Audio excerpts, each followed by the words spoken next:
Hi friends, எல்லாருக்கும் வணக்கம் and welcome to Subha's creative studio. இன்றைக்கி வந்து நான் ஒரு க்ளீனிங் வீடியோ தான் பார்க்க போகிறோம். பிகாஸ் இந்த ரூம் பாருங்கள் எப்படி இருக்குது. நான் வந்து இந்த நார்மலாக இருக்கும்போது இந்த ரூமை க்ளீன் பண்ணல. நான் வந்து 5 மந்த்ஸ் ப்ரெக்னென்ட் இந்த ரூமை க்ளீன் பண்ணும்போது. ஸோ வந்து மாசமாக இருக்கனால நான் வாமிட்டிங்காக இருக்குன்னு சொல்லி எங்கள் அம்மா வீட்டுக்கு போயிட்டு வந்தேன் ஒரு 2 மாதத்துக்கு. அதுக்குள்ளே பாருங்கள் வீடு நிலைமை எப்படி இருக்குது. வீட்டில் யாரும் இல்லை. என் ஹஸ்பண்ட் வந்து ஊரில் வேலை செய்கிறாங்க. இங்கே வந்துட்டு திங்ஸ் பேக் பண்ணிட்டு போனதுக்கே ஒரு 2 தடவ வந்து இவ்ளோ நிலைமையில இருக்க ரூம் வந்து அப்பாவும் பொண்ணும் சேர்ந்து இந்த வேலைய செஞ்சுருக்காங்க. ஸோ ரூமில் வந்து தேவையான திங்ஸ் தவிர தேவையில்லாத குப்பை தான் நெறையா இருந்தது. ஸோ தேவையில்லாத குப்பையெல்லாம் ஃபஸ்ட்டு எடுத்து போட்டுடலாம். அப்புறம் வந்து பாப்பா வந்து நெறைய திங்ஸ் அப்படி அப்படியே வந்து எடுத்து அங்கங்கே வச்சுருந்தேன். கலரிங் பண்ணுறேன், ட்ராயிங் பண்ணுறேன்னு சொல்லிட்டு நான் நெறைய பொருள் அப்படி அப்படியே போட்டு வச்சுருந்தேன். நான் இத க்ளீன் பண்ணாலே எனக்கு வந்து 50% ஆஃப் ஒர்க் வந்து முடிஞ்சிரும். ஸோ அதனால வந்து அந்த பாப்பாவோட திங்ஸ் எல்லாம் எடுத்து க்ளீன் பண்ணி அந்தந்த பிளேஸில் வச்சுட்டு, அதுக்கப்புறம் தேவையில்லாதது வந்து நெறைய எல்லாத்தையும் எடுத்து போட்டுட்டேன். நான் வந்து வீடியோ வந்து ஃபாஸ்ட்டாக காட்டுறேன் எடிட் பண்ணுறதுல. பட் நான் வந்து ரொம்ப பொறுமையா தான் பண்ணனே. ஸோ நம்ம இந்த டைமில் ரொம்ப வந்து கேர்ஃபுல்லாக இருக்கணும். அதனால வந்து நான் வந்து பொறுமையா எடுத்து வச்சு ரெஸ்ட் எடுத்து தான் செஞ்சேனே. பார்த்தீங்கன்னா, இங்கே பாருங்க என் பொண்ணு ட்ராயிங் பண்ணுறேன்னு சொல்லி பாருங்க எல்லாத்தையும் வரைஞ்சு ட்ரா பண்ணி அப்படி அப்படியே அங்கங்கே வீசி அடிச்சிட்டா. எல்லாமே அங்கங்கே இருக்குது. ஸோ எனக்கு எடுத்து வச்சதுலேயே பாப்பாவோட திங்ஸ் தான் நெறையா இருந்தது எடுத்து வைக்கிறதுல. சும்மா நார்மலா அப்படியே க்ளீன் பண்ணாம வந்து, "அம்மா ஏதாவது செட்டிங் பண்ணுங்கம்மா, லைட்ஸ் போடுங்கம்மா" அப்படின்னு சொல்லி பாப்பா ஒரே தொல்ல. ஸோ அவள் ஸ்கூல் போயிருக்கா. அவள் வரத்துக்குள்ளே எவ்வளோ வேலை முடியுமோ அது செஞ்சு அவளை சர்ப்ரைஸ் பண்ணணும்னு நெனச்சிட்ருக்கேன். இங்கே பார்த்தீங்கன்னா, இங்கே பாருங்க அவள் வந்து "மை மாம் இஸ் பிரெக்னன்ட்" அப்படின்னு சொல்லிலாம் எழுதி வச்சிருக்கா. Note "I am happy, I love you mom and dad" அது மாதிரிலாம் எழுதி வச்சிருக்கா. ஸோ நெறைய இந்த மாதிரி எழுதி எழுதி வச்சுட்டே இருப்பா அவ. அதோட வந்து அவ சொல்றதும் செய்யணும். அண்ட் மோரோவர் நான் வந்து டெலிவரிக்கு அப்புறம் இந்த ரூமில் தான் வந்து ஸ்டே பண்ணணுமே.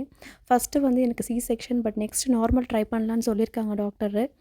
இருந்தாலும் வந்து சி செக்ஷனா இருந்ததுன்னா நம்ம இந்த ரூம்லேயே தான் அடைஞ்சு கிடக்கணும் பாப்பாவ வச்சுட்டு.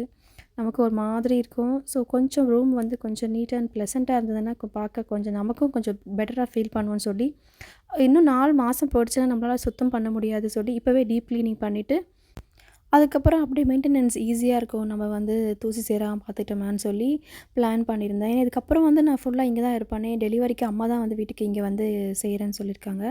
ஸோ அதனால இதுக்கப்புறம் ஃபுல்லா இங்கே தான் நான் ஸ்டே பண்ணுற மாரி இருக்கும். அதனால வந்து நான் சரி ஓகே நல்லபடியாக க்ளீன் பண்ணிடுவோம் ஃபுல்லாவே அப்படின்னு.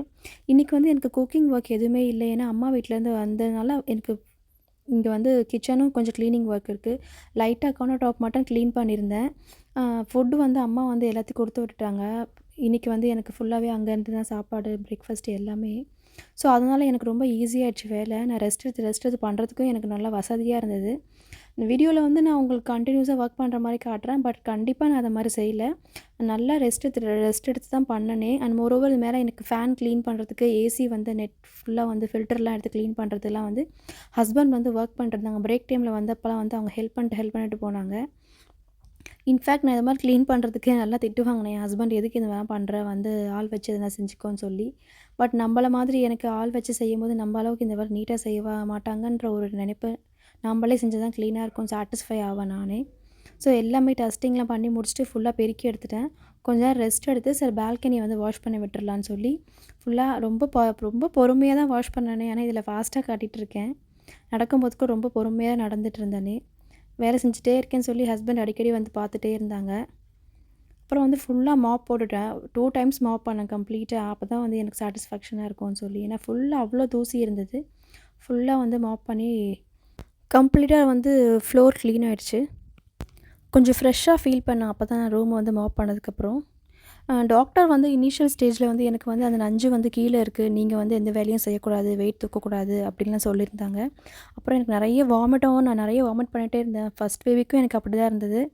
இப்போவும் எனக்கு அப்படி தான் இருக்குது. ஈவன் டேப்லெட்ஸ் எடுத்துட்டா கூட எனக்கு வாமிட் வந்துட்டே தான் இருக்கும்.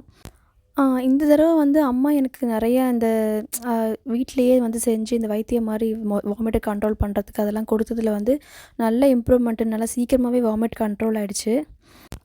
ஸோ அதனால வந்து எனக்கு ஃபுட் இன்டேக் கூட கொஞ்சம் பரவாயில்லவா இருந்தது. இதே ஃபர்ஸ்ட் பேபிக்கு சுத்தமா சாப்பிடவே மாட்டேன். அத பார்க்கும்போது இது எவ்வளோ பெட்டரா இருந்துச்சு. பார்த்தீங்கன்னா, ஃபுல்லா மாப் போட்டுட்டு நானு ஃப்ரெஷ்ஷாக குளிச்சுட்டு வந்துட்டேன். குளிச்சுட்டு வந்து எவ்வளவோ உதறுனாலும், தட்டுனாலும் வந்து பெட் வந்து கொஞ்சம் வேக்யூம் போட்டா நல்லா டஸ்ட் எல்லாம் உள்ள இருக்கிறதெல்லாம் வரும்னு சொல்லி நல்லா கம்ப்ளீட்டா வந்து பெட்டுக்கு மட்டும் வேக்யூம் பண்ணிட்டேன். அ அப்புறம் பெட் ஸ்ப்ரெட் போடுறேன். நான் ஆக்சுவலா வந்து நான் புது புது பெட் ஸ்ப்ரெட்லாம் வாங்கி வச்சிருக்கேன். போட மனசு வரல. குழந்த பொறந்ததுக்கப்புறம் போடலான்னு சொல்லி அதை அப்படியே எடுத்து வச்சுட்டு இருக்கிற பழையசையே போட்டு வச்சுக்கலாம் இப்போதைக்குன்னு சொல்லி ஸோ இருக்கிறதையே போட்டிருக்கேன். ஸோ பெட் ஸ்ப்ரெட் வந்து ஈஸியாக போடுறதுக்கு இந்த மாதிரி வந்து நம்ம ஒரு சீப்பு வச்சு நம்ம உள்ளே தள்ளனோம்னா ஃபினிஷ் வந்து ரொம்ப நீட்டாக வரும். பார்த்தீங்கன்னா நான் பாருங்கள் எவ்வளோ சீக்கிரமாக போட்டுவிடுறேன், டக்குன்னு போட்டுடலாம் இந்த மாதிரி பண்ணும்போது. நான் ஆல்ரெடி சொல்லியிருந்த மாதிரி இப்போ இன்றைக்கி சாப்பாடெல்லாம் வந்து அம்மா வீட்டில் வந்தனால எனக்கு எந்த டென்ஷனுமே இல்லை. ரெஸ்ட் எடுத்து பொறுமையாக வேலை செய்ய வந்து ரிலாக்ஸாக இருந்தது. பார்த்தீங்கன்னா வந்து பாருங்கள் ஏசிலேருந்து ஃபேன்லேருந்து எல்லாமே க்ளீன் பண்ணியாச்சு. ஃபுல்லாக நீட்டாக வந்து இருக்க ரூம், எந்த தூசியும் இல்லாமல். இப்போ நான் கர்டன் ரிமூவ் பண்ணி மிஷினில் போட்டிருந்தேன், அதுவும் காஞ்சிருச்சு. திரும்ப அதையே மாட்டிடுறேன். ஏன்னா வந்து இதுக்கு தவிர்த்து கொஞ்சம் டார்க் கலர்ஸாக இருக்குது. இது மாதிரி லைட்டாக நான் போட்டோன்னா சன்லைட் உள்ளே ஈஸியாக வரன்றதுக்காக திரும்ப நான் அதையே வந்து போடுறேன். அண்டு இங்கே கொஞ்சம் லைட் செட்டப் பண்ணலான்னு இருக்கேன். அதுக்கு இது கொஞ்சம் நல்லா இருக்கும் இந்த கலர் அப்படின்னு தான் நான் இதையே திரும்ப மாட்டி விடுறேன். அப்புறம் அந்த ஹஸ்பண்ட் வந்து ஃபுல்லாக எல்லாத்தையும் ஓரம் தள்ளி அரேஞ்ச் பண்ணி கொடுத்துட்டாங்க. இதுக்கு அடுத்து நான் வந்து சாப்பிட்டுட்டு வந்து ஏதாவது லைட் செட்டிங் பண்ணலாம் அப்படின்னு சொல்லி இருக்கேன். ஸோ வந்து நான் சாப்பிட்டுட்டு வந்துட்டேன். சரி ஃபஸ்ட்டு இந்த டேபிளில் வந்து ஏதாவது கிளாத் போட்டு கவர் பண்ணிவிட்டு அதுக்கப்புறம் இது மேலேயும் ஏதாவது வச்சுட்டு அந்த விண்டோ கிட்ட ஏதாவது பண்ணலாம் அப்படின்னு தான் நான் பிளான் பண்ணியிருக்கேன். நான் வந்து கடைக்கு போய் வந்து எதுவும் வாங்கலை. இருக்கிற பொருளே வச்சு ஏதாவது டெக்கரேட் பண்ணலான்னு சொல்லி. ஏன்னா வாங்குற மாதிரி இல்லை, போய் ஷாப்புக்கெலாம் வந்து டாக்டர் வந்து வெளியே போகிறதெல்லாம் ரொம்ப அவாய்ட் பண்ண சொன்னாங்க. அதனால வந்து சரி எதுக்கு அப்புறமா வாங்கிக்கலாம் குழந்த பிறந்ததுக்கப்புறம் தேவையானு சொல்லி. ஸோ இருக்கிறத வச்சு வந்து இதை செய்வோம்னு பிளான் பண்ணி இந்த லைட்லாம் வந்து என்கிட்ட இருந்தது. இந்த தெர்மாக்கோல் பால்ஸ் நான் ஸ்டிச்சிங் பர்பஸ்க்காக வச்சுருந்தேன். இப்போ நான் வந்து அந்த டெக்கரேஷனுக்காக யூஸ் பண்ணியிருக்கேன்.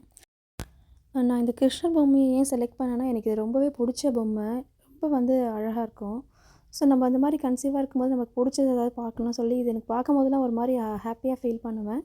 ஸோ அதனால இதை நம்ம ரூம்லேயே வச்சிட்டோம்னா அடிக்கடி பார்த்துட்டே இருந்தேன்னா வந்து எனக்கு ஏதோ கொஞ்சம் சாட்டிஸ்ஃபேக்ஷனாக இருக்கும், கொஞ்சம் சந்தோஷமாக இருக்கும். அதுக்காக வந்து நான் இதை செலக்ட் பண்ணி இந்த பொம்மையை வச்சேன். அண்ட் மோரோவர் காலையில் எழுந்திரிச்சோடனே நான் வந்து சாமி தான் பார்ப்பேன். அதுக்கும் வந்து இவர் எழுந்திரிச்சோடனே கிருஷ்ணரை பார்க்கலாம் அப்படின்னு சொல்லி அதுக்காக வச்சுருந்தேன்.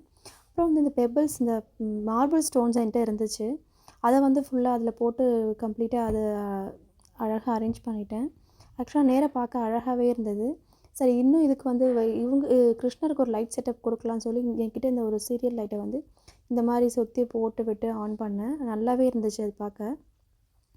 அடுத்து விண்டோ கிட்ட லைட் போடலான்னு நினைக்கும்போது என்கிட்ட இந்த பால் லைட்ஸ் இருந்தது. எனக்கு இது ரொம்பவே பிடிச்ச லைட் இது. நாங்கள் அது பாண்டியில் வாங்கினோம். ஆக்சுவலி இந்த லைட்டை ஹேங் பண்ணிவிட்டு நான் நார்மலாக இருக்கும்போது பார்த்தாலே எனக்கு மைண்ட் ரொம்ப ரிலாக்ஸிங்காக இருக்கும். ரொம்ப ப்ளசண்ட்டாக வந்து ஃபீல் பண்ணுவேன் நான். அது என்னுடைய ஃபீல் அப்படி இருக்கும் எனக்கு. ஸோ அதனால் வந்து இந்த மாதிரி லைட்டை ஃபுல்லாக வந்து இந்த விண்டோஸில் ஹேங் பண்ணி விட்டுட்டேன்.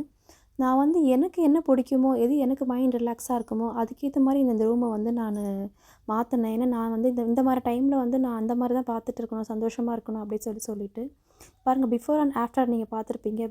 பிஃபோர் வந்து எவ்வளோ குப்பையாக இருந்தது, ஆஃப்டர் வந்து உங்களுக்கே தெரிஞ்சிருக்கும். நல்லா என்னால் முடிஞ்ச அளவு க்ளீன் பண்ணி இருக்கிற பொருள் வச்சு சும்மா அந்த கிருஷ்ணர் பொம்மையை வச்சு லைட்ஸ் வச்சு டெக்கரேட் பண்ணியிருந்தேன். பட் இதுவே வந்து ரொம்ப ப்ளசண்ட்டாக எனக்கு அழகாக இருந்தது. ரூம் உள்ளே வரும்போதே நல்லா நீட்டாக எனக்கு ஃபீல் பண்ணேன்.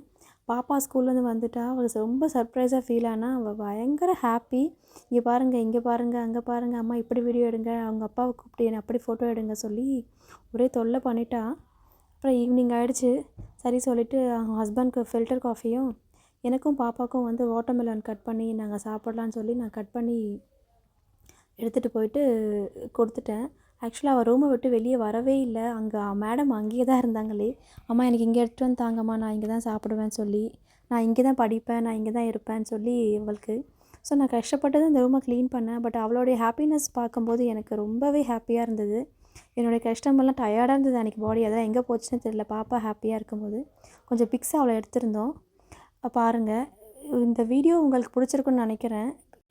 அடுத்தும் ஒரு க்ளீனிங் வீடியோ தான், கிச்சன் க்ளீனிங் வீடியோவில் வந்து உங்களை மீட் பண்ணுறேன்.